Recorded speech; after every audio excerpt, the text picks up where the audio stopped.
El eco de la tragedia resuena más fuerte donde la historia eligió ser cruel. Hoy destapamos el primer expediente de nuestra colección, un archivo clasificado en el contexto de la Guerra Civil Española. Viajaremos al año 1938, a la carnicería de la Batalla del Ebro, donde el frente no solo estaba formado por trincheras, sino por portales al olvido y al horror. Las balas no eran lo más peligroso que esperaba a los soldados en la noche. Antes de adentrarnos en estos horrores documentados, un recordatorio crucial de la serie. No te pierdas el próximo expediente. Suscríbete y activa las notificaciones para que Quinto Misterio te revele la historia cada semana. El sector de Gandesa era un infierno constante. Bajo un calor sofocante y el rugido de la artillería, la línea entre la vida y la demencia se desdibujaba. Nuestro primer relato nos llega a través de un diario recuperado, el de un subteniente del bando republicano, que nunca llegó a entender a qué entidad sirvió su compañía en las últimas semanas. Hablamos del archivo La Luz del Búnker 13. El subteniente Ricardo Gámez fue destinado en agosto de 1938 a un pequeño puesto de observación avanzado, el Búnker 13, en las colinas que dominaban la margen izquierda del río Ebro. Gámez era un hombre de ciencia. Antes de la guerra había estudiado ingeniería. Por ello despreciaba las supersticiones que circulaban entre los reclutas.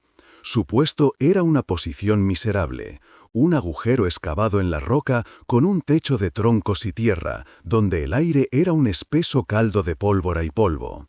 El calor de agosto era una tortura física, y el ruido constante de la artillería era una tortura mental. Su trabajo era simple, reportar movimientos, pero a la segunda noche los problemas técnicos se convirtieron en algo más. El equipo de radio, una máquina robusta y confiable, dejó de funcionar por completo. No era un fallo simple de la batería. El panel interno parecía haber sido afectado por un pulso y sus componentes electrónicos estaban extrañamente calcinados.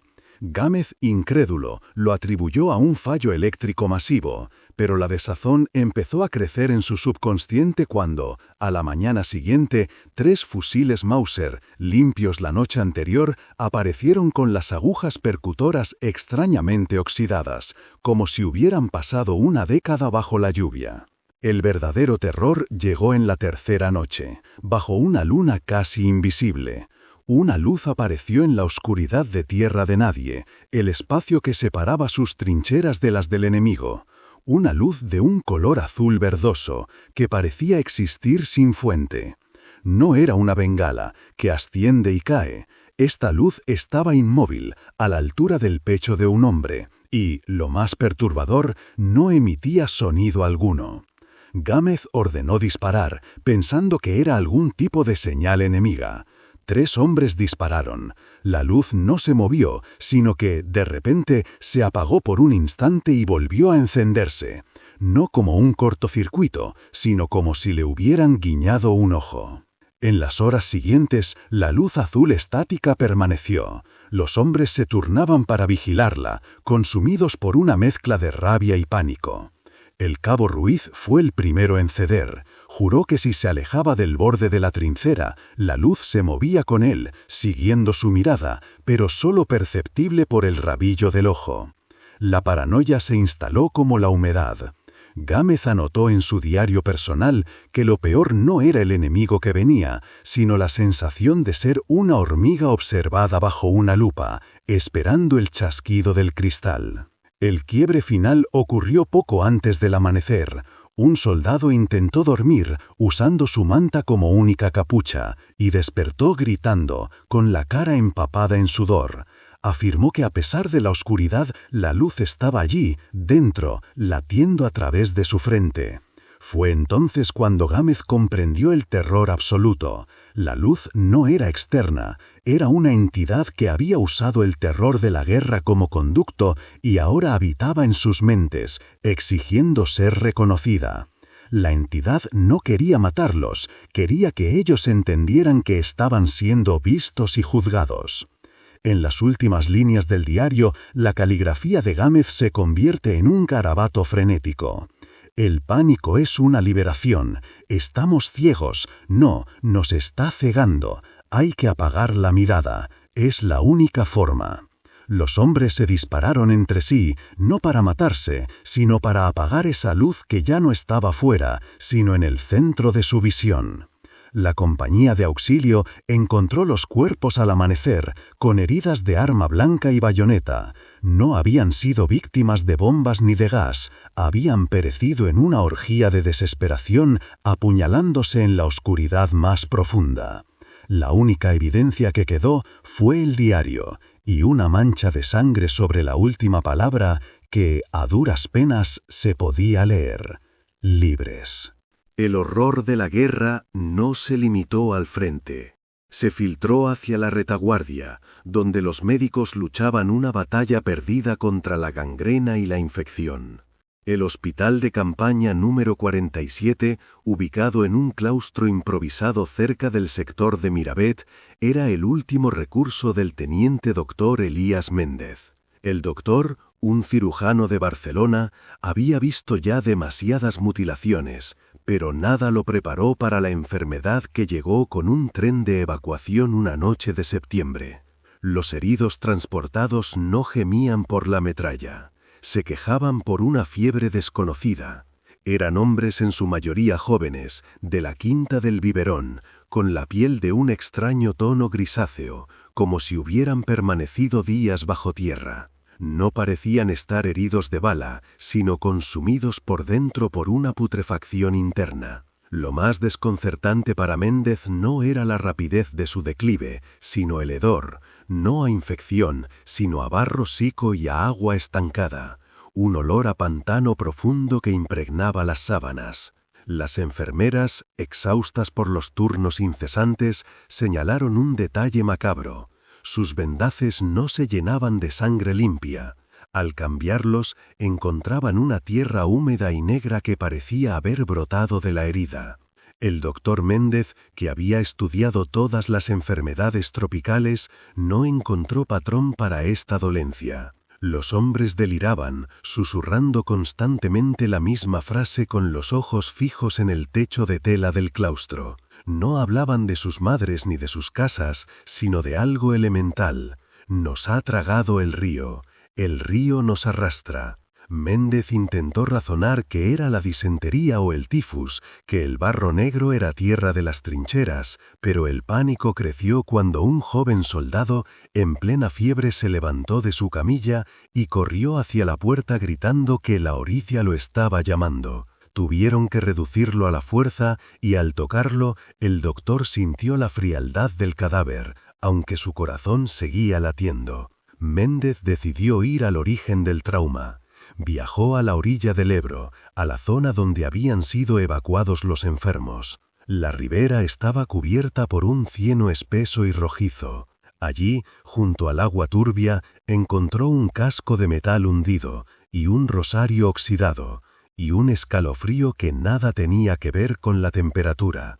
De vuelta en el hospital, analizó una muestra del barro extraída de la herida. Bajo la luz de su linterna de queroseno, no encontró bacterias ni parásitos. Lo que encontró fue la certeza absoluta de que esa tierra era la esencia de un lugar. Se dio cuenta de que el Ebro, tras meses de absorber sangre, municiones y cuerpos, había dejado de ser solo un río. Se había convertido en una entidad vengativa, que no solo arrastraba a los muertos, sino que reclamaba las almas de los vivos. Estos hombres no estaban infectados, estaban poseídos por el río. Estaban físicamente vivos, pero espiritualmente ahogados. La fiebre era el cuerpo luchando contra el alma que intentaba nadar en el fango eterno. El horror creció al ver que la dolencia se extendía entre el personal del hospital. Los enfermeros, agotados, comenzaron a padecer los mismos terrores nocturnos y a rascarse las piernas con desesperación, sintiendo una humedad ficticia. Méndez comprendió que el río estaba abriendo sus compuertas. desesperado por detener lo que creía que era un contagio espiritual, ordenó quemar la ropa de todos los enfermos, pero los recursos eran escasos. Al no poder incinerarlos, decidió enterrar a los fallecidos de la fiebre en una fosa común, lo más lejos posible de las aguas subterráneas. Pero su precaución fue en vano. Esa misma noche, el doctor juró escuchar, desde el patio, un coro constante y monótono que subía del suelo. Voces hundidas que no pedían ser liberadas, sino que invitaban a los vivos a unirse a la podredumbre. El coro no era de los soldados enterrados, era el río pidiendo más. A la mañana siguiente, el hospital número 47 encontró la bata y el instrumental del doctor Méndez abandonados. Su ayudante encontró solo una nota, escrita con una caligrafía temblorosa, dirigida a nadie. El río tiene hambre de hombres limpios. Yo ya no lo estoy. Me fui a mojarme. El archivo de la fiebre del Ebro fue sellado con un diagnóstico desconocido. El enigma del vuelo 19. El archivo que destapamos hoy es uno de los expedientes más frustrantes de la historia naval. Una prueba irrefutable de que la lógica y la ciencia tienen límites. 5 aviones de entrenamiento Avenger y 14 hombres altamente capacitados desaparecieron en el mismo lugar y al mismo tiempo. No fue un accidente, fue una anomalía perfecta, una desaparición doble que cimentó el mito más oscuro del Atlántico. Nuestro archivo nos lleva al 5 de diciembre de 1945, a las 14:10 horas, en la Estación Aérea Naval de Fort Lauderdale, Florida. El vuelo 19 era una misión de entrenamiento rutinaria. 5 bombarderos Grumman TBM Avenger, máquinas robustas de la Armada, despegaron hacia el Atlántico. La misión, conocida como Navegación 3, era sencilla: volar al este, dejar caer bombas de práctica y regresar a la base antes del anochecer. El líder del escuadrón, el teniente Charles Taylor, no era un novato. Era un veterano con 2.500 horas de vuelo y experiencia en combate. Los otros 13 hombres eran pilotos en formación, competentes y familiarizados con la ruta. Los registros meteorológicos eran claros, el cielo estaba despejado, las condiciones de vuelo eran óptimas. Todo lo que podía salir bien, salió bien. Hasta que dejó de salir. A las 15:40, aproximadamente 1 hora y media después del despegue, la torre de control en Fort Lauderdale recibió una transmisión anómala. No era una llamada de auxilio, sino una de confusión total. Los controladores detectaron la voz del teniente Taylor. Su tono era de frustración, no de pánico. Él reportó que sus brújulas estaban fallando por completo y que el paisaje abajo no coincidía con sus mapas. Taylor dijo, y esto está registrado en los archivos de la Armada: «Parece que estamos entrando en aguas blancas. No sabemos dónde estamos. Creemos que estamos a 225 millas al noreste». Esta era una posición ilógica. Si hubieran estado tan al noreste, el sol estaría de espaldas a ellos. Pero Taylor, obsesionado con un error, hizo que el escuadrón volara en círculos sobre lo que él llamó una maleza verde. Esta maleza no existía en esa zona del Atlántico. ¿Había un error en la percepción o en la física misma?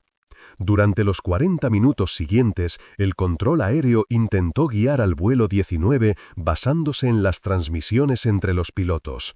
El operador de radio se dio cuenta de algo crítico. El escuadrón estaba volando en un rumbo completamente caótico, realizando giros erráticos.